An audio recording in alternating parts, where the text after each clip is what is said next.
எல்லாருக்கும் வணக்கம். இன்றைக்கி நம்ம இந்த டாப்பிக்கில் வந்து திருக்குறளில் ஒழுக்கமுடைமை அப்படின்ற அதிகாரத்தை பற்றி பார்க்க போகிறோம். பேசிக்காகவே திருக்குறளை வந்து 3 பார்ட்டாக பிரிச்சிருப்பாங்க. அறத்துப்பால், பொருள்பால், இன்பத்துப்பால். அதில் அறத்துப்பாலில் மொத்தம் 38 அதிகாரம் இருக்கும். அந்த 38 அதிகாரத்தில் இல்லறவியல்ன்ற தலைப்பில் 20 அதிகாரங்கள் இருக்கும். அதில் முக்கியமான ஒரு அதிகாரம் தான் ஒழுக்கமுடைமை. இந்த அதிகாரத்தை பற்றி தான் நம்ம பார்க்க போகிறோம்.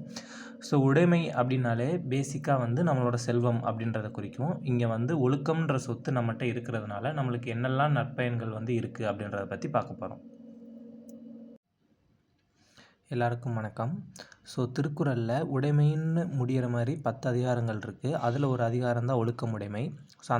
அந்த அதிகாரத்தில் முதல் குறள் வந்து பார்ப்போம். 14வது அதிகாரன்றதுனால 131வது குறள்லேருந்து தொடங்குது. குறள் வந்து ஒழுக்கம் விழுப்பம் தரலான் ஒழுக்கம் உயிரினும் ஓம்பப்படும். இதில் விழுப்பம் அப்படின்ற சொல்லோட பொருள் வந்து பார்த்திங்கன்னா சிறப்பு மேன்மையை குறிக்கும். ஓம்பப்படும் அப்படின்ற சொல்லோட பொருள் வந்து பார்த்திங்கன்னா பாதுகாக்கப்படும். இதோட பொருள் என்னென்னா, நல்லொழுக்கம் பெருமை தருவதால் அவ்வொழுக்கத்தை உயிரை விட மேலாக கருத வேண்டும். நல்லொழுக்கம்ன்றது வந்து நம்மளுக்கு பெருமையை சேர்க்கும். அதனால் வந்து அந்த ஒழுக்கத்தை வந்து உயிரை விட ஒரு பெரிய விஷயமா வந்து நம்ம கருத வேண்டும். இதுதான் வந்து இந்த குறள் அதோட பொருள்.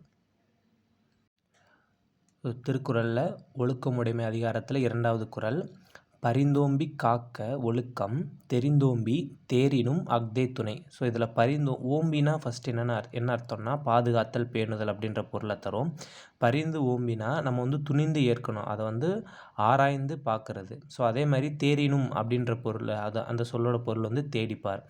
இந்த குறளோட பொருள் வந்து என்ன பார்த்தீங்கன்னா, பகுத்தறிவுடன் ஆராய்ந்து பார்த்தால் வாழ்க்கைக்கு ஒழுக்கமே துணையாகும், அதனை கெடாமல் காக்க வேண்டும். நம்ம யோசித்து பார்த்தோம்னா நம்மளோட வாழ்க்கைக்கு ஒழுக்கம்ன்றது தான் துணையாக இருக்கும். அதனால் அந்த ஒழுக்கத்தை வந்து நம்ம கெடாமல் வந்து காக்க வேண்டும். இதுதான் இந்த குறளோட பொருள். ஒழுக்கமுடைமையில் 3வது குறள், ஒழுக்கம் உடைமை குடிமை இழுக்கம் இழிந்த பிறப்பாய் விடும். இதில் வந்து இந்த ஒழுக்கம் அப்படின்ற அந்த சொல்லோட எதிர்ச்சொல் தான் இழுக்கம் அப்படின்றது. இழுக்கம் அப்படின்னா ஒழுக்கமின்மை தீய நடத்தை அப்படின்றத குறிக்கும். குடிமை அப்படின்னா குடிப்பிறப்பு குலமேன்மை இதை வந்து குறிக்கும். இந்த குறளோட பொருளை வந்து பார்த்துருவோம். நல்லொழுக்கம் உடையவர் ஆதலே நல்ல குடிக்குரிய தன்மை, ஒழுக்கம் இழந்தவர் இழிந்த குடிப்பிறப்பினரே ஆவர். அதாவது நம்மகிட்ட நல்ல ஒழுக்கம் இருந்துச்சுன்னா நம்ம நல்ல குடியை சேர்ந்தவங்களாக இருப்போம். அதே இது நம்ம ஒழுக்கத்தை இழந்துட்டோம் அப்படின்னா நம்ம வந்து இழிந்த குடிப்பிறப்பில் வந்து நம்ம சேர்ந்தவங்களாக ஆயிடுவோம் அப்படின்றதான் இந்த குறளோட வந்து பொருள். ஒழுக்கமுடைமை அதிகாரத்தில் வந்து 4வது குறள் பார்க்க போகிறோம். மறப்பினும் ஒத்து கொள்ளலாகும் பார்ப்பான் பிறப்பொழுக்கம் குன்ற கெடும். இந்த குறளோட பொருள் வந்து பார்த்திங்கன்னா, கற்ற கல்வியை மறந்தாலும் பின் கற்றுக்கொள்ளலாம் அந்தணன், ஆனாலும் ஒழுக்கம் கெட்டால் பெருமை கெடும். இதில் வந்து ஒரு கல்வியை நம்ம கற்ற கல்வியை மறந்தாலும் அதை திருப்பி கற்றுக்கலாம். அதே வந்து நம்ம ஒழுக்கம் வந்து கெட்டுருச்சுன்னா நம்ம பெருமையும் கெட்டுரும் அப்படின்றத வள்ளுவர் சொல்கிறாரு.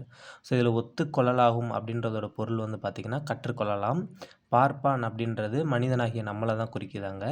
குன்ற கெடும் அப்படின்னா குறைதல் அல்லது ஒழுக்கம் இல்லாமல் போகுதல் அப்படின்ற பொருளை குறிக்கும். ஒழுக்கம் உடைமை அதிகாரத்தில் 5வது குறள் பார்ப்போம். அழுக்காறு உடையான்கண் ஆக்கம் போன்று இல்லை ஒழுக்கம் இலான்கண் உயர்வு. இதோட பொருள் வந்து பார்த்துட்டிங்கன்னா, பொறாமை உள்ளவனிடம் செல்வம் இல்லாதது போல் ஒழுக்கம் இல்லாதவனிடம் உயர்வும் இல்லையாகும். இதில் வந்து பார்த்துட்டிங்கன்னா, இந்த இல்லைன்ற சொல் வந்து வர ஸ்டேட்மெண்ட்டுக்கும் அடுத்து வர ஸ்டேட்மெண்ட்டுக்கும் பொதுவாக இருக்குது. இது வந்து ஒரு பொதுச்சொல். அழுக்காறு அப்படின்னா பொறாமை உள்ளவன் அழுக்காறு உடையான்கண்ணா பொறாமை உள்ளவன்றதை குறிக்குது. ஆக்கம் அப்படின்ற பொருள். பொறாமை உள்ளவனிடம் பொருள் இருக்காது, அதுபோல் ஒழுக்கம் இல்லாதவனிடம் உயர்வு இருக்காது அப்படின்றத வள்ளுவர் இந்த குறள் மூலியமாக சொல்கிறாரு.